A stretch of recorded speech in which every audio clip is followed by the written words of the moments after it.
There's something quite special with A Christmas Carol in the fact that it might actually make a difference.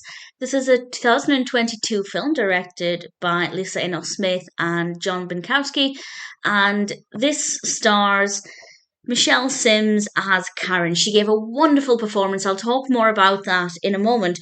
But the film is basically a very contemporary version of Dickens's A Christmas Carol. Something I've mentioned many times is that I love A Christmas Carol, and I'm always looking for adaptations, whether they're very closely adapted from the novella or if they are fresh interpretations like we have here. And this is basically taking the concept of the Karen and putting her in the place of Scrooge. And she's visited by the spirits of Christmases past, present, and future to change the error of her ways.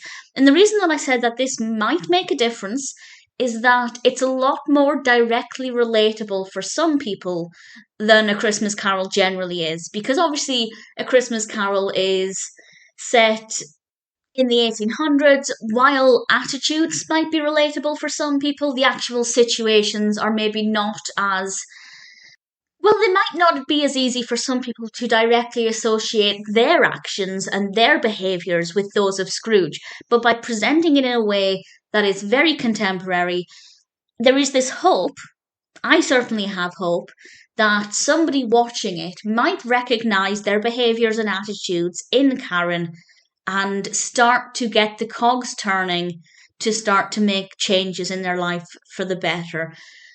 Obviously, one of the traits of being a Karen, and I will say I don't love the term Karen. I know a lot of people called Karen take offence to it, which I completely understand.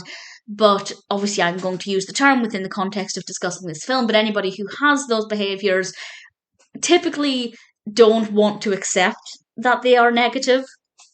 But nevertheless, the film did give me some hope that even if one person watches this and changes their behaviour, then that's a pretty great thing. So the Karen in this is honestly, it's so funny, but it's awkward because it is a personality type that we do unfortunately encounter quite a lot, or at least we hear of these encounters. I don't think I've encountered that many people like this personally, but I've seen a lot of examples of this on the internet. And as I said, Michelle Sims just gave an amazing performance, so convincing that if I met her in real life and she didn't behave like a Karen, I would be shocked because I just completely bought into the character, bought into the personality that she was portraying. Really loved that. With regards to the spirits, my favourite is absolutely Jackie Morley, who is, of course, Jacob Marley. She's played by Meghan Colleen Moroney, and her performance was amazing as well. Everybody gave a great performance, but particularly the makeup, the costume for that character, the way she entered Karen's kitchen.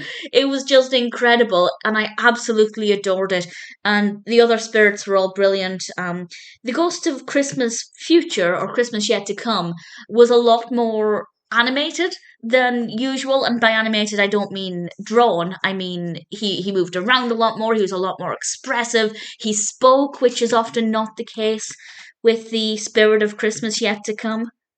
I think it was a really good decision. It worked really well. The film is quite funny because it's relatable, because Karen is displaying behaviours that we are all familiar with, unfortunately.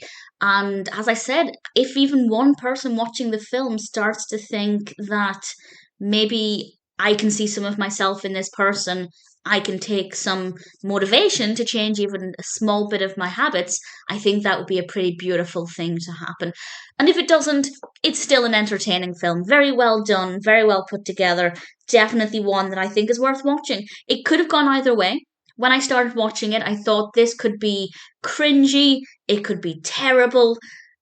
It isn't. I am genuinely fully impressed. It's also got the emotional aspect that we have with Tiny Tim in the form of Karen's next door neighbour, a young girl who is very unwell, and obviously we don't know if she's going to make it or not to the end of the film. And I won't say any more than that, but I like that they kind of kept all of the key elements of A Christmas Carol in, but really brought it up to date. I still love A Christmas Carol. I still love traditional adaptations, but something like this I think could be a little bit special, and I think some people could really, really benefit from watching this. But if you're not one of those people, I still recommend it as an entertaining watch. A Christmas Karen completely exceeded my expectations.